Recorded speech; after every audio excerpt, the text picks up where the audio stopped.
ಬೆಂಗಳೂರಿನ ಒಂದು ಹೊರವಲಯದಲ್ಲಿ ಡ್ರಗ್ ಫ್ಯಾಕ್ಟರಿಗಳ ಮೇಲೆ ಮಹಾರಾಷ್ಟ್ರದ ಪೊಲೀಸರು ಒಂದು ದಾಳಿಯನ್ನ ಮಾಡಿರುವಂತಹದ್ದು. ಆಂಟಿ ನಾರ್ಕೋಟಿಕ್ಸ್ ಟಾಸ್ಕ್ ಫೋರ್ಸ್ ಏನಿದೆ ಮಹಾರಾಷ್ಟ್ರದ ಒಂದು ವಿಂಗ್ ಇದು. ಈ ಒಂದು ವಿಂಗ್ ನಿಂದ 3 ಡ್ರಗ್ ಫ್ಯಾಕ್ಟರಿಗಳ ಮೇಲೆ ದಾಳಿ ನಡೆದಿರುವಂತಹದ್ದು. ಈಗ ಸದ್ಯಕ್ಕೆ ಏನು ಕೊತ್ನೂರು ಠಾಣಾ ವ್ಯಾಪ್ತಿಯಲ್ಲಿರುವಂತಹ ಗೊಲ್ಲಹಳ್ಳಿ ಅಲ್ಲಿರುವಂತಹ ಒಂದು ಫ್ಯಾಕ್ಟರಿ ಏನಿದೆ, ಈ ಒಂದು ಫ್ಯಾಕ್ಟರಿಯಲ್ಲಿ ನಾವಿರುವಂತಹದ್ದು ನೋಡ್ತಾ ಇರಬಹುದು. ಯಾವ ರೀತಿಯಾಗಿ ಸೀಸ್ ಮಾಡ್ಕೊಂಡು ಹೋಗಿದ್ದಾರೆ ಅಂತ ಹೇಳಿ ಇನ್ನು ಈ ಒಂದು ಫ್ಯಾಕ್ಟರಿಯ ದೃಶ್ಯಾವಳಿಗಳನ್ನ ಕೂಡ ತೋರಿಸುವಂತ ಪ್ರಯತ್ನ ಮಾಡ್ತೇನೆ. ಈಗ ಸದ್ಯಕ್ಕೆ ಈ ಒಂದು ಫ್ಯಾಕ್ಟರಿಯಲ್ಲಿ ಡ್ರಗ್ ಅನ್ನ MD ಡ್ರಗ್ ಏನಿದೆ ಆ ಒಂದು ಡ್ರಗ್ ಅನ್ನ ಉತ್ಪಾದನೆ ಮಾಡ್ತಾ ಇದ್ರು. ಆವಲಹಳ್ಳಿ ಠಾಣೆ ವ್ಯಾಪ್ತಿಯಲ್ಲಿರುವಂತಹ ಯರಪ್ಪನ ಹಳ್ಳಿಯಲ್ಲಿರುವಂತಹ ಒಂದು ಗೋಡನ್ ನಲ್ಲಿ ಶೇಖರಣೆ ಮಾಡ್ತಾ ಇದ್ರು. ಅಲ್ಲಿಂದ ಡಿಸ್ಟ್ರಿಬ್ಯೂಟ್ ಮಾಡ್ಲಾಗ್ತಾ ಇತ್ತು. ದೇಶದ ನಾನಾ ಭಾಗಗಳಿಗೆ ಇಲ್ಲಿಂದ ಡ್ರಗ್ ಸಪ್ಲೈ ಆಗ್ತಾ ಇತ್ತು ಅನ್ನುವಂಥದ್ದು ಸದ್ಯಕ್ಕೆ ತಿಳಿದಿರುವಂತಹ ಮಾಹಿತಿ.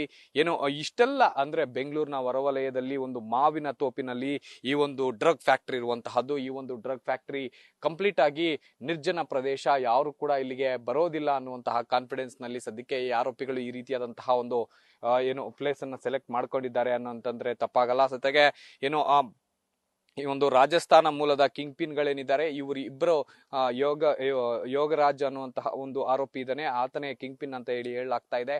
ಆತನ ಒಂದು ಹಣತೆಯಂತೆ ಈ ಎಲ್ಲಾ ರೀತಿಯಾದಂತಹ ಒಂದು ಸ್ಪಾಟ್ ಗಳನ್ನ ಸೆಲೆಕ್ಟ್ ಮಾಡಿಕೊಂಡು ಡ್ರಗ್ ಉತ್ಪಾದನೆ ಮಾಡಿ ಬೇರೆ ಬೇರೆ ಪ್ರದೇಶಗಳಿಗೆ ಒಂದು ಸಪ್ಲೈ ಮಾಡ್ಲಾಗ್ತಾ ಇತ್ತು ಅಂತ ಹೇಳಲಾಗ್ತಾ ಇದೆ.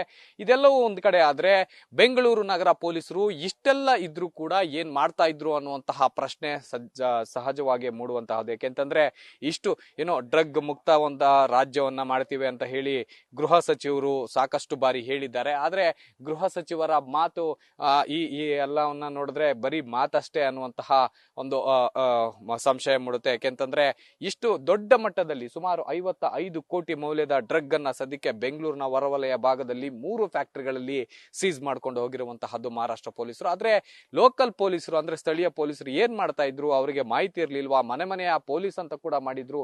ಮನೆ ಮನೆಗೆ ಪೊಲೀಸ್ ಅಂತ ಮಾಡಿದಂತಹ ಸಂದರ್ಭದಲ್ಲೂ ಕೂಡ ಈ ಯಾವ ಫ್ಯಾಕ್ಟರಿಗಳು ಅವರ ಗಮನಕ್ಕೆ ಬರ್ಲಿಲ್ವಾ? ಏನು ಒಂದು ಲೇಔಟ್ ನ ಮಧ್ಯದಲ್ಲಿ ಇರುವಂತಹದ್ದು, ಜೊತೆಗೆ ಒಂದು ಊರಿನಲ್ಲಿ ಇರುವಂತಹದ್ದು, ಈ ರೀತಿಯಾದಂತಹ ಫ್ಯಾಕ್ಟರಿಗಳು ಇಷ್ಟಿದ್ರು ಕೂಡ ಯಾರ ಕಣ್ಣಿಗೂ ಕಾಣ್ಲಿಲ್ವಾ ಪೊಲೀಸರಿಗೆ ಅನ್ನುವಂತಹ ಮಾಹಿತಿ ಸದ್ಯಕ್ಕೆ ಎಲ್ಲ ಒಂದು ಸಂಶಯ ಮೂಡ್ತಾ ಇರುವಂತಹದ್ದು. ಯಾಕೆಂತಂದ್ರೆ ಅವ್ರಿಗೆ ಗೊತ್ತಿದ್ರು ಕೂಡ ಎಲ್ಲೊಂದ್ ಕಡೆ ಕಣ್ಮುಚ್ಕೊಂಡು ಕೂರ್ತಿದ್ರ ಸ್ಥಳೀಯ ಪೊಲೀಸರು ಅನ್ನುವಂತ ಸಂಶಯ ಕೂಡ ಸದ್ಯಕ್ಕೆ ಮೂಡ್ತಾ ಇರುವಂತಹದ್ದು. ಕ್ಯಾಮ್ರಾ ಪರ್ಸನ್ ಅಶ್ವಥ್ ಜೊತೆ ಜೀವಿ ಚಂದ್ರಶೇಖರ್, ನ್ಯೂಸ್ ಫಾಸ್ಟ್, ಬೆಂಗಳೂರು.